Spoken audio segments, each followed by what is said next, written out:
इस वक्त एक बड़ी खबर जोधपुर से, जहां पर आसाराम यौन उत्पीड़न मामले को लेकर जेल परिसर में नाबालिग छात्रा के यौन उत्पीड़न के आरोपी आसाराम के केस का फैसला। आज का ये वीडियो मेरे चैनल के बाकी के वीडियो से अलग है। आज भी मैं बात करूंगी कहानी की, बट ये कहानी कोई काल्पनिक कहानी नहीं बल्कि ट्रू इवेंट्स पे बेस्ड है।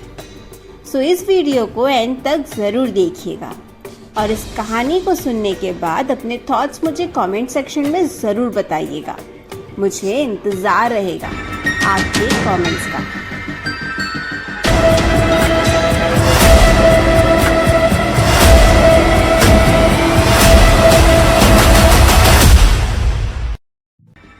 आप थंबनेल देखकर तो समझ ही गए होंगे कि आज हम किसके बारे में बात करने वाले हैं।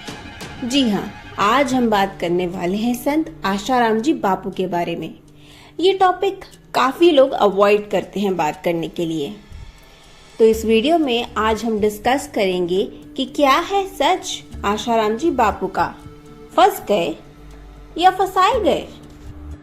आपको बता दूं कि आशाराम जी बापू के करोड़ों फॉलोअर्स हैं, देश में भी और विदेश में भी। आशाराम जी बापू को जेल में गए हुए पूरे 11 साल हो चुके हैं, बट आश्चर्य की बात तो ये है कि इतने गंभीर आरोपों के बाद भी इनके फॉलोअर्स इन्हें आज भी पूछते हैं। तो चलिए एक छोटी सी झलक देखते हैं आखिर क्या है इनके फॉलोअर्स का कहना। हमने सिर्फ सुना था कि कानून अंधा है, बट नाउ आई रियलाइज कि कानून सच में ही अंधा है। ये आंदोलन पूरे भारत को हिला देगा, पूरे विश्व को हिला देगा। एक लड़की हिजाब पहन के आती है, उसको मीडिया दिखाती है। एक लड़की हिंदुस्तान पर आरोप लगाती है, उसको मीडिया दिखाती है। तो ये कौन है? ये भारत की हिंदू बेटियां हैं, पर मीडिया ये चीज क्यों नहीं दिखा रही है? क्या लोगों को पता ही नहीं है कि बापूजी की तबीयत इतनी खराब है? ये खबर कोई नेशनल न्यूज चैनल कवर नहीं करने वाली है। अरे निर्लज्जता तो देखो, स्वास्थ्य इतना गंभीर, उनके हार्ट अटैक्स आ चुके हैं, उनके पेट में अल्सर की समस्या है, उनका हृदय में 3 ब्लॉकेज हैं। वो सब नजरअंदाज कर भारत का कॉन्स्टिट्यूशन आर्टिकल 14 कहता है इक्वलिटी बिफोर लॉ। कहाँ है? ये सारी बातें सुनने के लिए मीडिया वाले कहाँ गए? अभी तो कोई नहीं दिखाता। क्या ये सारी चीजें ये कहते रहे, ये मीडिया की कवरेज? ये तो था इनके फॉलोअर्स का मानना। इस केस को रिव्यू करने से पहले एक बार सुनते हैं एक्सपर्ट्स का ओपिनियन। आखिर उनका क्या ओपिनियन है इस केस में। और मेरे मन में हमेशा ये सवाल भी उठता है, आसाराम बापू का केस। आसाराम जी के केस में जब मैं देखता हूँ, एक तरफ गुरमीत राम रहीम है जो बार बार जेल से पैरोल पर बाहर निकलते हैं, अंदर आते आते रहते हैं, बड़े सवाल उठते हैं कि ऐसा लगता है कि वो बाहर ज्यादा रहते हैं, जेल में कम रहते हैं। एक आसाराम जी हैं जिनके अनुयायी अभी भी सोशल मीडिया पर डालते हैं कि उनके साथ गलत हुआ या इस उम्र का लिहाज करके कई बार जमानत मिल जानी चाहिए। वो उन्हें अभी हालांकि जमानत मिली है, बट इतना लंबा समय तक कंटिन्यूअसली जेल, बाकी लोगों से वो बड़ा अलग केस लगता है मुझे उसके बारे में कोई बात नहीं करता। मुझे लगता है आप थोड़ा बता सकते हो उसकी इनसाइड स्टोरी। किसके? आसाराम जी केस में। आसाराम में ये वो उसको जेल में डालने वाले 2 लोग हैं। एक है नरेंद्र मोदी, दूसरा है अमित शाह। ये तीनों गुजराती हैं। हाँ, यानी गुजराती माने जहाँ तक आसाराम बापू हैं वो गुजरात में ही सारा उसका काम होता था। और ये दोनों का कुछ मामला हो गया था तो इन्होंने ये सब बनाया और nonsense. Do you believe he is innocent? जो केसेस उनके ऊपर है, जहाँ तक वो रेप केस है माइनर जिस पे हाँ वो बकवास है। पॉलिटिकल वो कांग्रेस ने किया करवाया और फंस गए। तो चलिए अब रिव्यू करते हैं इस केस की पूरी स्टोरी को। आशाराम जी पर सबसे घिनौना आरोप लगा है रेप केस का, वो भी एक उनके ही गुरुकुल में पढ़ रही नाबालिग के साथ।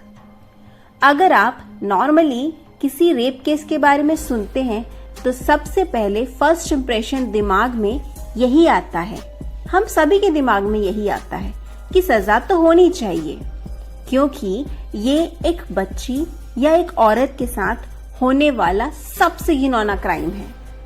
अब मैं आपको वो स्टोरी सुनाती हूँ जो विक्टिम ने, मतलब लड़की ने अपने स्टेटमेंट में बताई है। तो ध्यान से सुनिएगा, क्योंकि इस केस के कुछ पहलू ऐसे हैं जो आपको सोचने पे मजबूर कर देंगे कि आखिर क्या है सच इस केस का। तो चलिए चलते हैं थोड़ा रिवर्स 11 साल पहले 2013 में।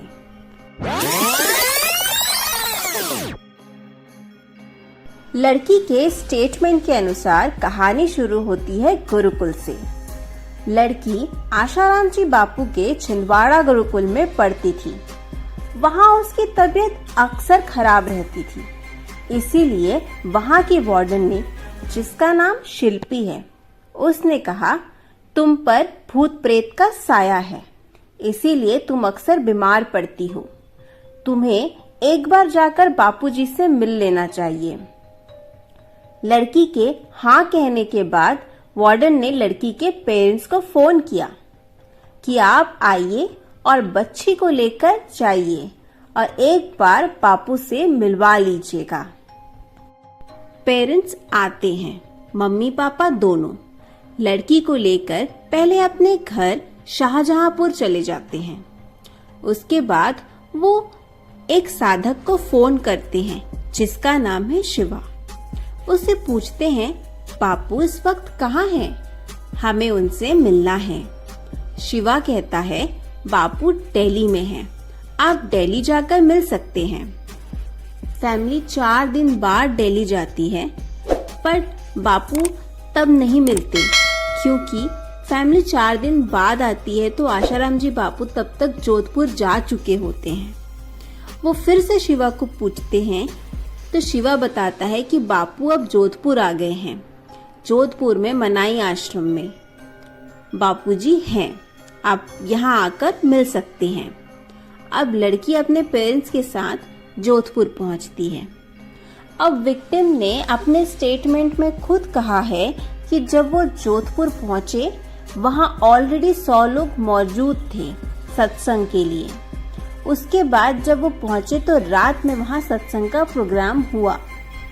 लड़की ने उस रात का इंसिडेंट बताया कि बापू ने हमें कुटिया में मिलने बुलाया था, हेंस मैं अपने पेरेंट्स के साथ कुटिया पहुंची। नाउ कुटिया इज द प्लेस जहां आशाराम जी बापू रुके हुए थे एंड वो एक बहुत ही छोटी सी जगह थी एंड जहां ये इंसिडेंट हुआ है उस प्लेस को कुटिया कहा गया है। नाउ यहाँ पे एक्यूज जो है आशाराम जी बापू, एज पर द स्टेटमेंट लड़की का कहना है कि वो अपनी फैमिली के साथ जाती हैं मिलने बापू से। तो बापू कहते हैं मम्मी पापा जो हैं बाहर बैठ जाएंगे और आप अंदर आ जाओ, मम्मी पापा बाहर बैठ के मंत्र जप करेंगे। अब लड़की अंदर गई। पापा थोड़ी देर बाद बाहर कहीं चले गए। मम्मी 1.5 घंटे तक रूम के बाहर ही बैठी रही। नाउ इमेजिन जो प्लेस है कुटिया, it's a very small place. कोई बहुत बड़ी हॉल नहीं है, ना ऐसी कोई जगह है जहां से आवाज अंदर या बाहर आ जा नहीं सकती है। अब मम्मी 1.5 घंटे तक बाहर ही बैठी रही। फिर लड़की अंदर से बाहर आई और अपनी मम्मी को कहती हैं चलो यहाँ से, बापू अच्छे इंसान नहीं हैं। This is the statement as per the records. Now normally अगर आपकी बहन या बेटी अगर ऐसा किसी के लिए कहें तो क्या आप उससे क्वेश्चन नहीं करोगे कि तुम ऐसा क्यों कह रहे हो, क्या हुआ ऐसा, क्यों कह रही हो? बट यहाँ पे मदर ने कोई डाउट नहीं किया, ना अपनी बेटी से कोई क्वेश्चन पूछा कि तुम ऐसा क्यों कह रही हो बापू के लिए, हम इतनी दूर से बापू से ही तो मिलने आए थे। बट मदर ने ऐसा कुछ भी नहीं बोला, ना अपनी बेटी से कोई क्वेश्चन पूछा और वो उस रात में उस कुटिया से बाहर चले गए। न माँ ने बेटी से कुछ पूछा, न बेटी ने माँ को कुछ बताया। नेक्स्ट डे भी कुछ टाइम रुक के वहां से ब्रेकफास्ट करके वो चले गए। ये सिर्फ मैं विक्टिम साइड की स्टोरी बता रही हूँ as per the recorded statements. उसके बाद लड़की की फैमिली डायरेक्ट शाहजहांपुर अपने घर नहीं गए, वो गए जोधपुर से जयपुर, जयपुर से दिल्ली, देन दिल्ली से शाहजहांपुर। इतना लॉन्ग रूट लिया which is unexplained in the case, जबकि जोधपुर से शाहजहांपुर का शॉर्टकट रूट है, बट उन्होंने वो फॉलो नहीं किया। Now as per the victim's statement, घर आकर भी 2 दिन तक कोई बात नहीं हुई। घर पे पेरेंट्स और लड़की के बीच नो टॉक्स। ना बच्ची ने पेरेंट्स को कुछ कहा बताया, ना माँ ने बच्ची से कुछ कहा, कुछ पूछा कि तुमने ऐसे क्यों कहा कि बापू अच्छे इंसान नहीं है। उसके बाद स्टोरी ये कहती है कि फिर 2 दिन बाद लड़की ने अपने पेरेंट्स को बताया। फिर पेरेंट्स ने फोन करा कि अब हमें बापू से मिलना है, दिल्ली में मिलना है, उनसे बात करनी है। बापूजी सत्संग की प्रोग्राम की वजह से कहीं दूसरी जगह थे, दिल्ली में नहीं थे।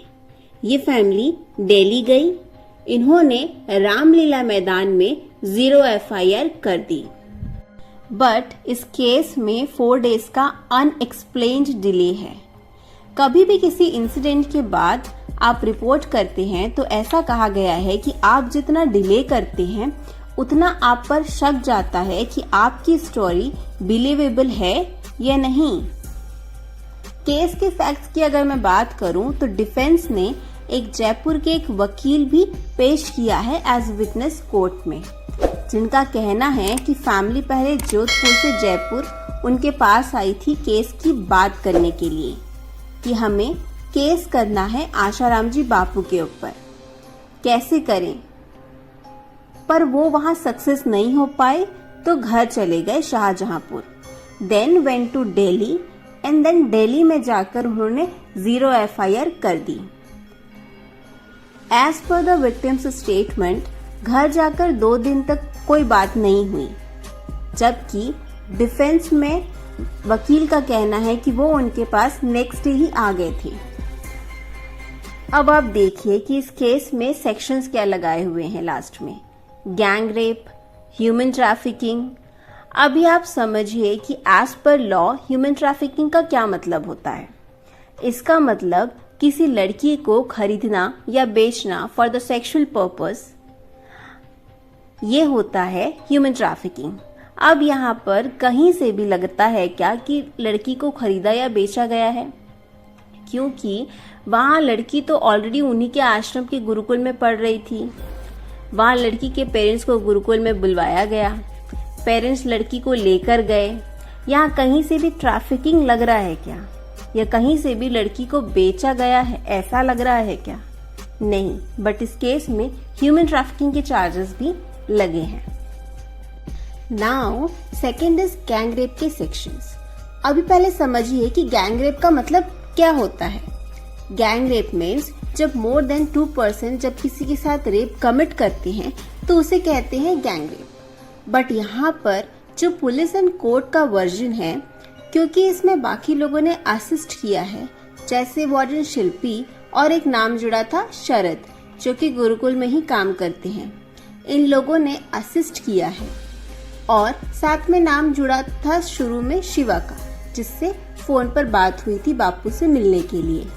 नाउ एज पर कोर्ट ये लोग रेप कमिट नहीं कर रहे बट असिस्ट कर रहे हैं, इसीलिए यहाँ पर गैंग रेप के चार्जेस भी लगे हैं। अब आप यहाँ खुद सोचिए, फॉर एग्जाम्पल आप अपनी किसी फीमेल फ्रेंड को किसी डॉक्टर के पास भेजते हैं कि तुम्हें ये प्रॉब्लम है ना, ये डॉक्टर बहुत अच्छे हैं, इनसे एक बार मिल लेना। अब आपने किसी डॉक्टर को रेफर किया अपनी फ्रेंड को एंड वो वहां चली जाती है एंड वहां उसके साथ अगर रेप कमिट हो जाता है तो क्या आप पर भी गैंग रेप के चार्जेस लगने चाहिए कि आपने कहा था उसे जाने के लिए? Not right. आप क्या बोलेंगे? Not acceptable. आपने तो किसी के अच्छे के लिए कहा था। अगर वहां कुछ हुआ तो हमारी क्या गलती है?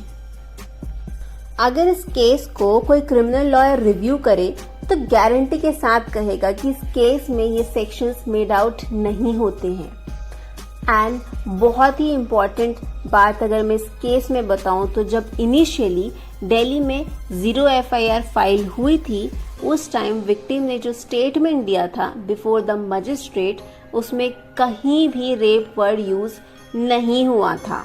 जी हाँ, उस स्टेटमेंट में कहीं पे भी रेप वर्ड यूज नहीं हुआ था, उसमें सिर्फ छेड़छाड़ ही मेंशन किया गया था।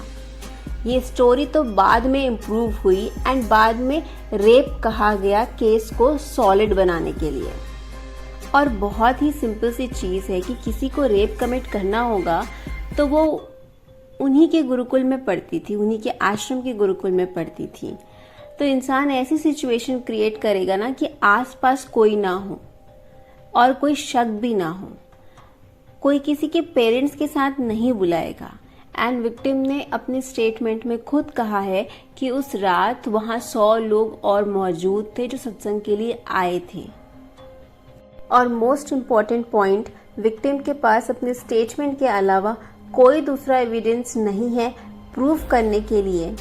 No medical reports to support her statement. ये तो थी एक केस की कहानी। अब हम आगे बढ़ते हैं और रिव्यू करते हैं हमारा दूसरा केस, जहां पे अहमदाबाद में 12 साल बाद एक लड़की ने आके कहा कि जब ये यंग थे आशाराम जी बापू, तब इन्होंने मेरे साथ ऐसा क्राइम किया था, और डेट भी नहीं बता पाती है। अगर आप खुद एक वुमेन हैं तो सोचिए कि किसी के साथ अगर ऐसा कोई क्राइम हुआ है तो क्या वो भूल पाएगी कब, किस वक्त, क्या हुआ था? नहीं, राइट? ऐसे कैसे हो सकता है कि आपको डेट तक याद नहीं हो? लड़की ने अपने स्टेटमेंट में पहले कहा कि वो गुरु पूर्णिमा का दिन था, बाद में स्टेटमेंट में बोला कि नहीं, गुरु पूर्णिमा के 2 दिन बाद हुआ था, फिर बोला नहीं, गुरु पूर्णिमा के 2 दिन पहले हुआ था। नो डेट एंड 12 साल बाद कोई एविडेंस भी नहीं है, कोई विटनेस भी नहीं हो सकता। सिर्फ और सिर्फ अगर कुछ है तो विक्टिम का स्टेटमेंट। और इस केस की सबसे इंटरेस्टिंग पार्ट क्या था पता है? कि डिफेंस साइड से कौन स्टेटमेंट देने आया था? उस लड़की की खुद की सगी बहन, रियल सिस्टर। डिफेंस में उसकी बहन ने कहा, मेरी बहन झूठ बोल रही है कि वो आश्रम में बंद थी, उसके साथ ऐसा ऐसा हो रहा था, लेकिन डर की वजह से वो बोल नहीं पा रही थी। हम तो उससे कहते थे, मेरी बहन से, कि चलो घर चलो, पर उसने खुद कहा कि मुझे घर नहीं जाना। वो तो प्रवचन करती थी, तो आश्रम में खुद 2 से 3 दिनों के लिए ही आती थी, अदरवाइज वो फुल टाइम सत्संग करती थी तो बाहर ही रहती थी। और अपने आसपास के गाँव में भी वो सत्संग करने आया करती थी, जहाँ हमारा घर था। ऐसा खुद उसकी रियल सिस्टर ने कहा है। इस पर भी ट्रायल कोर्ट ने 12 साल के डिले को भी नजरअंदाज कर दिया, ऐसा कहकर कि बड़े पोजीशन वाले व्यक्ति के केस में डिले एक्सेप्टेबल है। अब ये कोई खुश होने वाली बात नहीं है। आप खुद सोचिए कि कोर्ट में जब ऐसे केसेस होते हैं तो दूसरे केसेस के जजमेंट्स को भी देखा जाता है फॉर रेफरेंस। उस केस में क्या हुआ था, दूसरे जज ने क्या जजमेंट्स दिए थे। अगर कभी आशाराम जी बापू के केस का रेफरेंस लिया गया तो कोई भी आदमी बर्बाद हो सकता है। समझिए कि किसी को किसी से रिवेंज लेना हो और वो 10 साल 12 साल बाद आकर बोले कि इसने ना यंग एज में मेरे साथ ऐसा किया था। अभी इतने सालों में कोई विटनेस या फिर कोई एविडेंस तो होगा नहीं, तो ऐसे में किसी भी की भी रेपुटेशन खराब हो सकती है, बिकॉज ये आपकी कैरेक्टर पे जाता है। अब आप सोच रहे होंगे कि मैं खुद एक वुमेन होकर दूसरी वुमेन का सपोर्ट नहीं कर रही हूँ, बट ऐसा नहीं है। मैं बताना चाहती हूँ कि लॉ बनाए जाते हैं हमें प्रोटेक्ट करने के लिए। हमारा कोई हक नहीं बनता कि हम लॉ का, अपने कानून का गलत इस्तेमाल करें, उसका मजाक बनाएं। अगर वुमेन ही कानून का गलत इस्तेमाल करेंगी तो ऐसे बहुत से वुमेन हैं जिनके साथ सच में गलत हुआ है। तब हमारी पुलिस, हमारा कानून उन पे भी शक की नजर से देखेगा कि ये भी कहीं झूठ तो नहीं बोल रहे हैं। अगर आप सर्च करेंगे तो आप पाएंगे कि बहुत से लोगों ने, फिर वो चाहे प्रॉपर्टी हो या फिर कोई पर्सनल इशू, ऐसे कानून का गलत इस्तेमाल करके लोगों की जिंदगियां बर्बाद करी है। ये बहुत गलत बात है। ऐसे मिसयूज कभी नहीं करना चाहिए। बहुत से लोगों ने YouTube पे बहुत से वीडियो बना के रखी हुई हैं। मीडिया भी वन साइड स्टोरी ही दिखाती है इस केस में, बट मैंने इस केस को बहुत क्लोजली देखा है एंड आई रियली थिंक कि सच तो सबके सामने आना ही चाहिए। सच हमेशा वो नहीं होता जो मीडिया आपको दिखाती है। आई अग्री कि किसी पर भी आंख बंद करके भरोसा नहीं करना चाहिए, बट आई ऑल्सो बिलीव कि आंख खोलकर भी सच देखने की कोशिश करनी चाहिए। आप अपने ओपिनियन मुझे कमेंट सेक्शन में जरूर बताइएगा। लास्ट में आप सभी से बस इतना कहूंगी कि अगर आपके साथ गलत हो रहा है तो आवाज जरूर उठाइए, बट प्लीज हमारे कानून का मिसयूज मत करिए। Thanks for watching this video. ये वीडियो बहुत ही स्पेशल है, तो अपने फ्रेंड्स एंड फैमिली के साथ जरूर शेयर करें।